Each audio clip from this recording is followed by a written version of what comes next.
नमस्कार। ज्योतिष शास्त्र में श्रद्धा और विश्वास रखने वाले सभी जातकों का पारलौकिक जगत चैनल में बहुत बहुत स्वागत है।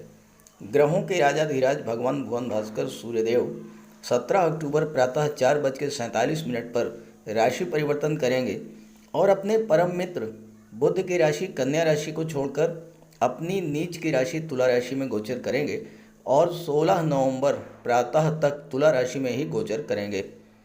सूर्य एक वर्ष में केवल एक माह के लिए नीच की स्थिति में आते हैं और वो तब जब सूर्य का गोचर तुला राशि में होता है, क्योंकि तुला राशि सूर्य की नीच की राशि है।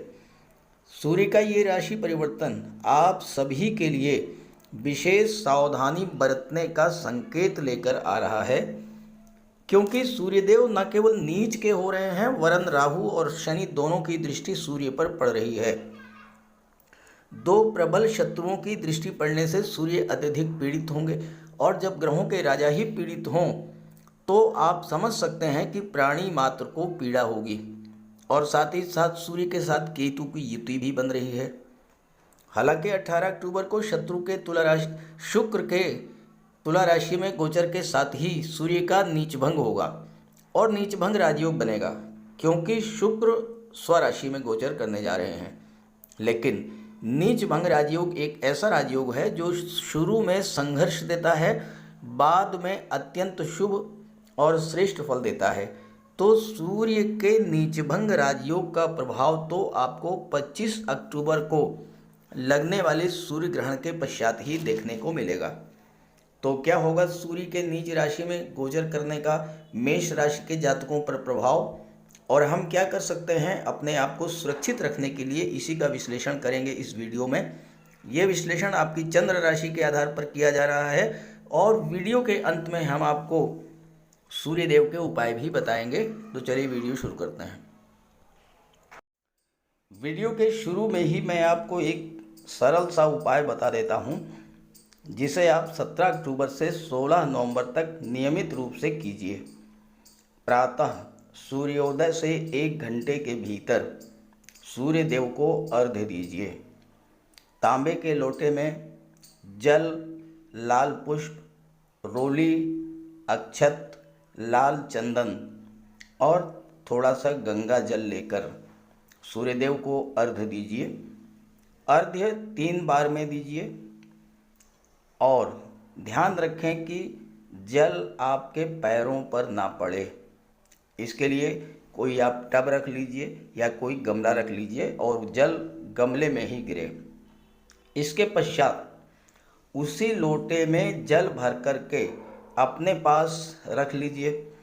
सूर्यदेव के सामने मुंह करके बैठ जाइए और गायत्री मंत्र का सस्वर बोल कर जाप कीजिए। 21 बार, 51 बार या 108 बार, जितना आप कर सकें। इसके बाद लोटे में रखा हुआ जल पीकर अपने डेली रूटीन के कार्य शुरू कीजिए। आदित्य हृदय स्तोत्र का भी आप पाठ करें तो और भी उत्तम होगा। छात्रों को ये उपाय अवश्य करना चाहिए, क्योंकि सूर्य सरकारी नौकरी, शासन प्रशासन के कारक हैं और अगर आप भी इस उपाय को करते हैं तो आप सफलता की ओर बढ़ेंगे।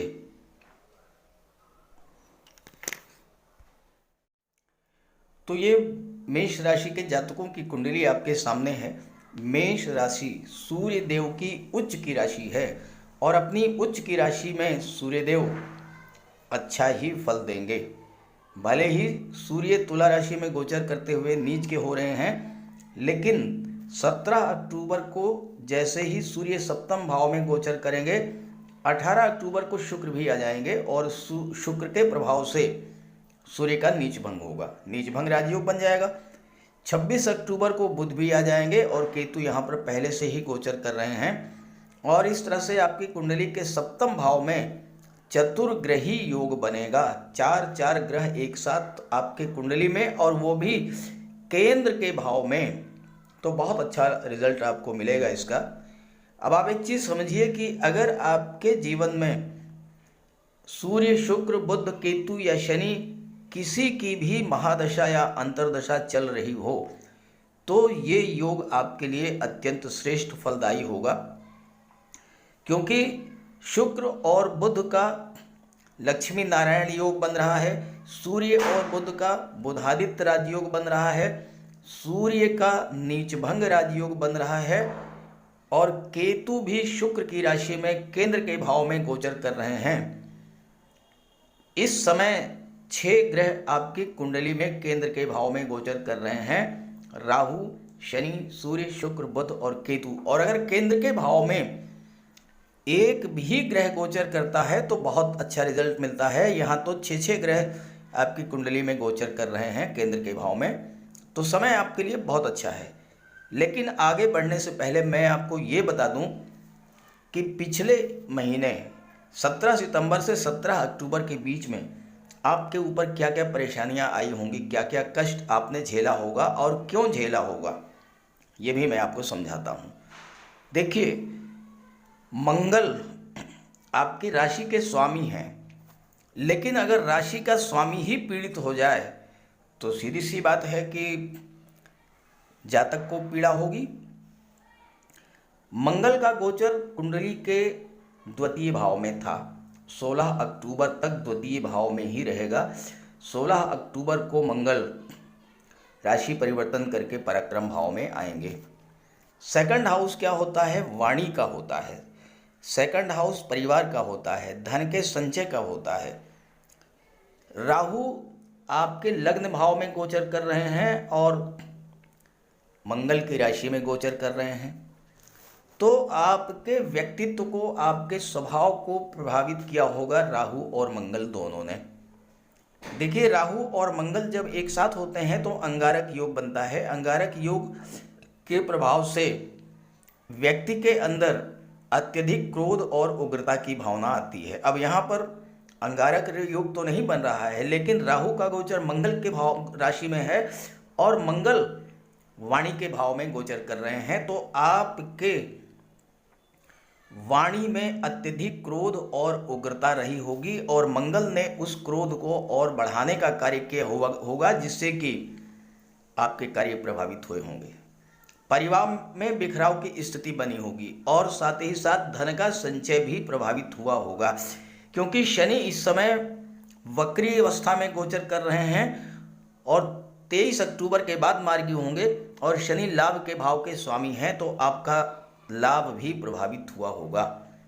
धन का आगमन भी बाधित हुआ होगा और चूंकि विदेश भाव के स्वामी देवगुरु हैं, देवगुरु भी वक्री हैं, तो विदेश से धन का आगमन भी प्रभावित हुआ होगा।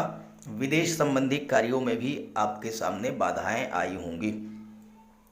अब यहाँ आप देखिए कि मंगल की दृष्टि पड़ी पंचम भाव पर और राहु की दृष्टि भी पड़ी पंचम भाव पर। पंचम भाव क्या है? संतान और शिक्षा का। छात्रों के लिए ये समय बहुत ही खराब रहा होगा। संतान की दृष्टि से भी ये समय अच्छा नहीं था। गर्भवती माताओं के लिए तो बहुत ही परेशानी भरा ये समय रहा होगा, क्योंकि मंगल ब्लड और सर्जरी के कारक हैं और मंगल की दृष्टि चूंकि अष्टम भाव पर पड़ी, जहाँ से आकस्मिक घटनाओं, आयु, रोगों का विचार किया जाता है, खास करके कमर के नीचे के रोगों का, तो आपको गैस की प्रॉब्लम, पेट संबंधी बीमारियां, पाइल्स की, बवासीर की समस्या, नाखून टूटना, बाल झड़ना या फिर अचानक से कोई बड़ी बीमारी या अचानक से कोई बड़ी दुर्घटना घटित हुई होगी। हालांकि सबके साथ ऐसा नहीं हुआ होगा, लेकिन अगर आपके जीवन में मंगल की महादशा या अंतर्दशा चल रही थी तो ज़रूर आपके सामने समस्या आई होगी। हाँ, अगर आपने बजरंगबली की आराधना की होगी, मंगल का उपाय कर लिया होगा, तो फिर आपके सामने समस्याएं आकर के भी टल गई होंगी। राहु और मंगल के प्रभाव से आपके अंदर मानसिक तनाव बहुत अधिक बढ़ गया होगा। एक अनजाना सा भय आपके मन में रहा होगा, कार्य क्षेत्र को लेकर, नौकरी को लेकर के, व्यापार को लेकर के या धन को लेकर के। पैसा आपका मिलना था, पता नहीं मिलेगा कि नहीं मिलेगा, कब तक मिलेगा, इस तरह का एक डर, यहाँ तक कि डिप्रेशन की स्थिति भी बनी होगी। और चूंकि मंगल की दृष्टि भाग्य के भाव पर भी पड़ी, तो भाग्य का भी सपोर्ट आपको नहीं मिला होगा। पिता से भी आपके संबंध खराब हुए होंगे। और चूंकि मंगल आपके लग्न के स्वामी हैं और अष्टम के स्वामी हैं, अष्टम के और लग्न के स्वामी होकर के धन के भाव में बैठे हैं, वाणी के भाव में बैठे हैं, परिवार के भाव में बैठे हैं, तो परिवार में तनाव की स्थिति निश्चित रूप से आई होगी। शिक्षा प्रतियोगिता को लेकर के किए जा रहे प्रयासों में असफलता या निराशा की स्थिति बनी होगी। राहु के कारण आपके मन में एक भ्रम की, संशय की स्थिति बनी होगी। आप ये तय नहीं कर पा रहे होंगे कि आपको क्या करना है, क्या करना चाहिए और क्या ना करना चाहिए, और इन सब वजह से आप बहुत अधिक परेशान भी हुए होंगे। शनि के कारण, चूंकि शनि वक्री हैं, राहु के मित्र हैं लेकिन मंगल के शत्रु हैं, कार्य क्षेत्र में भी एक अजीब से उतार चढ़ाव की स्थिति बनी होगी। कार्य में आपका मन नहीं लगा होगा, और अगर आपने कोई कार्य करने की शुरुआत भी की होगी वो कार्य डिले होता चला गया होगा, क्योंकि शनि कार्यों को डिले करा देते हैं, विलंब करते हैं। शनि स्वयं धीरे धीरे चलते हैं, मंद गति से चलते हैं, और जब शनि वक्री हो जाए तो फिर कहना ही क्या, और भी ज़्यादा स्लो हो जाती है स्पीड। लेकिन 17 अक्टूबर के बाद से स्थितियों में बदलाव होगा। अगर आपके साथ वैसा ही हुआ है जो मैंने अभी आपको बताया तो ज़रूर कमेंट कीजिएगा, ताकि आपके साथियों को भी, मित्रों को भी एहसास हो सके कि ग्रहों का कितना अधिक प्रभाव पड़ता है हमारे जीवन पर, और साथ ही साथ फिर वो ग्रहों का उपाय भी करते रहें। सूर्य का उपाय तो जो मैंने शुरू में बताया वो तो आप 1 महीना निश्चित रूप से कीजिएगा। आइए बात करते हैं 17 अक्टूबर के बाद की स्थितियों के बारे में। 17 अक्टूबर को सूर्य का गोचर सप्तम भाव में हो जाएगा, और सबसे महत्वपूर्ण गोचर होगा शुक्र का 18 अक्टूबर को। जैसे ही शुक्र सप्तम भाव में आएंगे, यहाँ पर आपकी कुंडली में 2 बड़े राजयोग बनेंगे। शुक्र केंद्र के भाव में है, अपनी ही राशि में है, मालव्य राजयोग बनाएंगे। मालव्य राजयोग एक ऐसा राजयोग है जो कि धन, समृद्धि, संपन्नता, ऐश्वर्य, विलासिता और सुखों का योग है। शुक्र विवाह के कारक हैं, और सप्तम भाव दाम्पत्य सुखों का है, विवाह का है, लव रिलेशंस का है। तो इस गोचर काल में शुक्र के प्रभाव से आपका विवाह होने का प्रबल योग बनेगा 16 नवंबर तक, पहली बात। दूसरी बात, शुक्र मालव राजयोग जो बनाते हैं, मालव राजयोग के प्रभाव से आपके दाम्पत्य सुखों में वृद्धि होगी, परिवार में सुख, सौहार्द, समृद्धि और संपन्नता आएगी। सूर्य और बुध का बुधादित्य राजयोग भी बनेगा। सूर्य बुध की दृष्टि आपके लग्न भाव पर पड़ेगी, राहु यहाँ पर बैठे हैं। अचानक से आपको गवर्नमेंट जॉब मिल सकता है, या फिर चूंकि बुध छठे भाव के स्वामी हैं और छठे भाव के स्वामी होकर के सूर्य के साथ बुधादित्य राजयोग बना रहे हैं, किसी विदेशी कंपनी में, मल्टीनेशनल कंपनी में, प्राइवेट सेक्टर में, आपको मैनेजमेंट के क्षेत्र में, कंप्यूटर कम्युनिकेशन के क्षेत्र में, कॉमर्स के क्षेत्र में, कला और साहित्य के क्षेत्र में आपको जॉब मिल सकती है। ये सूर्य और बुध का प्रभाव पड़ेगा। एक और बात मैं आपको बताऊं जो कि आज तक आपको किसी ने नहीं बताई होगी। सूर्य और शुक्र की यहाँ पर जो युति बन रही है, इससे एक तो सूर्य का नीचभंग होगा, नीचभंग राजयोग बन जाएगा, सूर्य अपना श्रेष्ठतम फल देंगे। दूसरी बात, सूर्य हैं पिता के कारक, शुक्र हैं धन के कारक। शुक्र और सूर्य की युति बनने से आपके पिता को धन प्राप्त होगा। आप इस चीज को चेक कीजिएगा।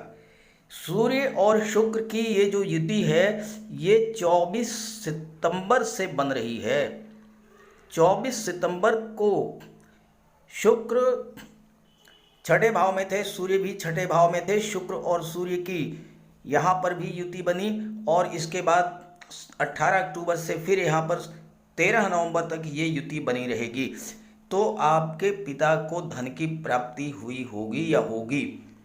आपके पिता की आर्थिक स्थिति में सुधार आया होगा, कहीं ना कहीं से अचानक धन की प्राप्ति जरूर होगी, और हो तो कमेंट कीजिएगा। दूसरी बात, ऐसा नहीं है कि आपके पिता को ही धन की प्राप्ति हुई होगी। आपकी उम्र अगर 35, 40, 45, 50 साल की है तो आपके संतान की कुंडली में भी सूर्य और शुक्र की युति बनी। जब सूर्य और शुक्र की युति आपके संतान की कुंडली में बनी तो फिर आप चूंकि पिता हैं, आपको भी धन की प्राप्ति होगी। अचानक से धन की प्राप्ति होगी क्योंकि राहु की दृष्टि पड़ रही है और यहाँ पर केतु बैठे हुए हैं। सप्तम भाव में सूर्य का गोचर हर मामले में आपके लिए अनुकूल रहेगा। हालांकि फैमिली लाइफ में भी समस्याएं नहीं आएंगी क्योंकि शुक्र बैठे हैं, बशर्ते आप अपनी वाणी पर नियंत्रण रखें। हाँ, जीवन साथी के स्वास्थ्य में थोड़ी बहुत समस्या आ सकती है, जोड़ों में दर्द की शिकायत या फीवर या वायरल फीवर, इस तरह की बातें हो सकती हैं। लेकिन अगर आपका जीवन साथी जॉब में है तो ये उनके लिए विशेष सफलता लाने वाला होगा। हो सकता है कि जीवन साथी से कुछ दिनों के लिए दूरी भी बने, लेकिन संबंध मधुर बना करके रखें। ईगो, अहंकार को त्याग दें। सूर्य अहंकार, ईगो डेवलप करते हैं।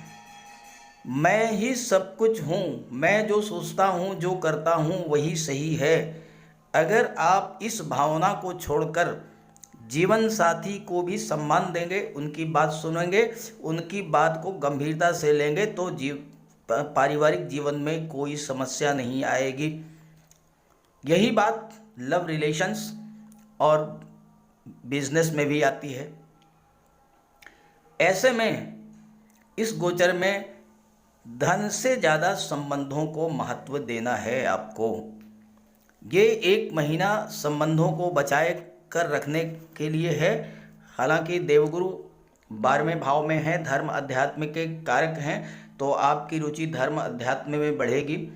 पूजा पाठ भी आप करेंगे, धार्मिक यात्राएं भी करेंगे, चूँकि देवगुरु नवम के भी स्वामी हैं। तो सूर्य और शुक्र के प्रभाव से आपको बहुत अच्छा रिजल्ट मिलेगा। यहाँ पर बुध हैं। बुध क्या होते हैं? व्यापार के कारक हैं। मित्र की राशि में केंद्र के भाव में गोचर कर रहे हैं, तो पार्टनरशिप में, व्यापार में आपको सफलता मिलेगी और आप अपने व्यापार को नई बुलंदियों पर ले जाएंगे। लेकिन अगर आप, चूंकि शुक्र हैं और बुध के साथ युति बन रही है, अगर आप महिलाओं के सहयोग से कोई व्यापार व्यवसाय शुरू करेंगे, उसमें आपको विशेष सफलता का योग बनेगा। अपनी पत्नी के नाम से आप किसी व्यापार व्यवसाय की शुरू कर सकते हैं, माता के नाम से किसी व्यापार व्यवसाय की शुरुआत कर सकते हैं और ऐसे व्यापार व्यवसाय में आपको बहुत बड़ा लाभ मिलेगा। सप्तम भाव में केतु गोचर कर रहे हैं और केतु का संबंध बन रहा है लाभ के भाव से, 11वें भाव से। पंचम दृष्टि केतु की 11वें भाव पर बन रही है। केतु की दृष्टि जिस भाव पर पड़ती है उस भाव की लालसा को बढ़ा देते हैं, तो आपके अंदर धन कमाने की प्रबल इच्छा जागृत होगी और अपने सपनों को, अपनी इच्छाओं को, अपने शौक को पूरा करने के लिए आप ज़्यादा से ज़्यादा धन कमाने के लिए प्रवृत्त होंगे।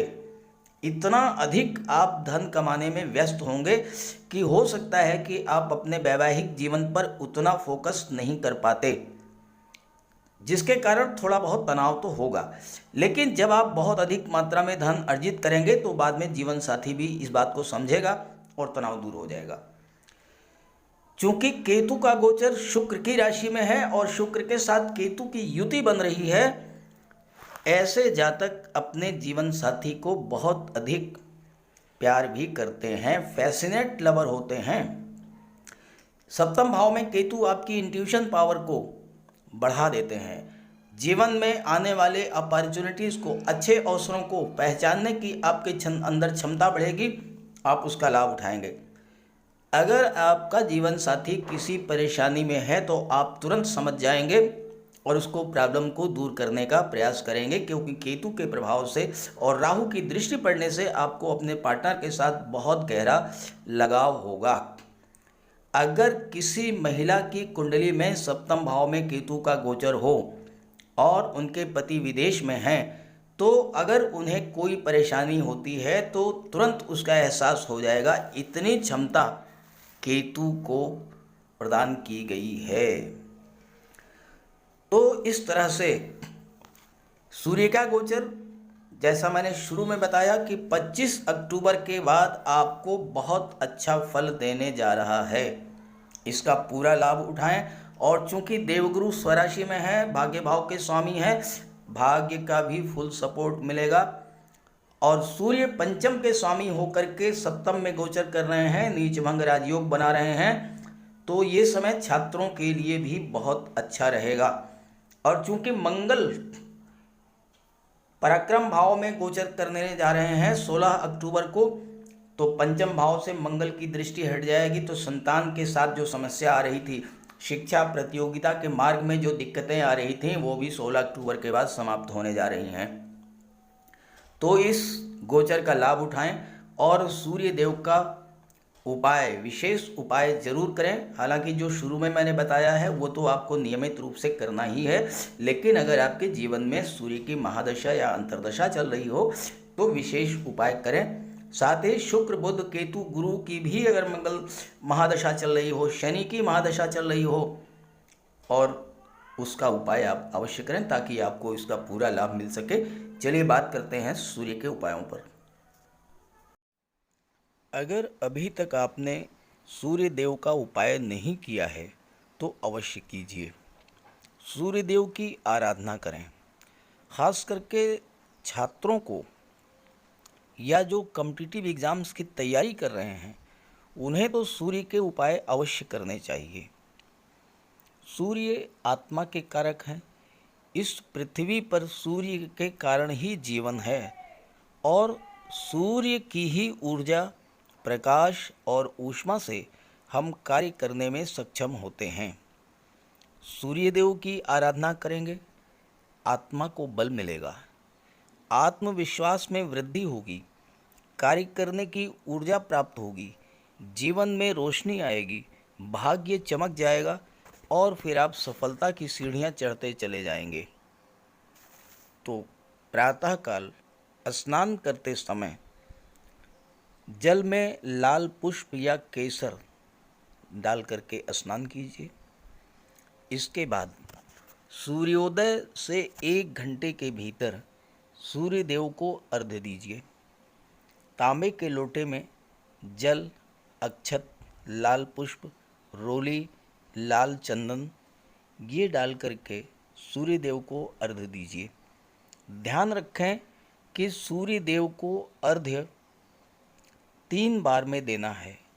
1 लोटे जल को आपको 3 बार में अर्घ्य देना है और साथ ही साथ इस बात का ध्यान रखना है कि जो जल है वो आपके पैरों पर ना गिरे। इसके बाद गायत्री मंत्र का जाप करें, आदित्य हृदय स्तोत्र का पाठ करें। छात्रों को तो सूर्य का ये उपाय नियमित रूप से करना चाहिए क्योंकि सूर्य ही सरकारी नौकरी के कारक हैं और आज के युग में हर छात्र का सपना होता है कि वो आईएएस बने, आईपीएस बने या शासन प्रशासन में उच्च पदस्थ अधिकारी बने, और सूर्य इन सब के कारक होते हैं। सूर्य पिता के कारक हैं। पिता का सम्मान कीजिए, उनकी सेवा कीजिए, उनके मार्गदर्शन में आगे बढ़िए। यदि किसी तरह का कोई विवाद भी है तो उसे भुला दीजिए और उन्हें किसी तरह का कष्ट तो बिल्कुल न दें। इससे सूर्यदेव को बल मिलेगा। सूर्यदेव को बल प्राप्त हो इसके लिए रविवार को नमक का सेवन न करें। दलिया, दूध, दही, गुड़, गेहूं की रोटी इन सब का प्रयोग करें। रविवार के दिन सूर्यदेव को अर्घ्य देने के बाद एक तांबे की अंगूठी या तांबे का छल्ला ये धारण करें और जितनी आपकी क्षमता या सामर्थ्य हो यथाशक्ति लाल वस्त्र, गुड़, गेहूं, मसूर की दाल या तांबे का दान करें। गौ माता की सेवा करें, उन्हें रोटी दें, चींटियों को चीनी दें, मछलियों को आटे की गोली खिलाएं। ध्यान रखें कि जो भी उपाय करें यो पूरे मन से करें। उपाय करते समय सूर्यदेव का ध्यान करें और साथ ही साथ अहंकार और क्रोध इनसे दूर रहें। आप ये उपाय करके देखिए, जीवन में इतना बड़ा परिवर्तन आएगा कि आप कल्पना नहीं कर सकते। तो मेरी बात से सहमत हों तो उपाय शुरू कर दीजिए, और वीडियो अच्छा लगा हो तो अपने साथियों को, मित्रों को भी ज़रूर शेयर कर दीजिएगा। नमस्कार।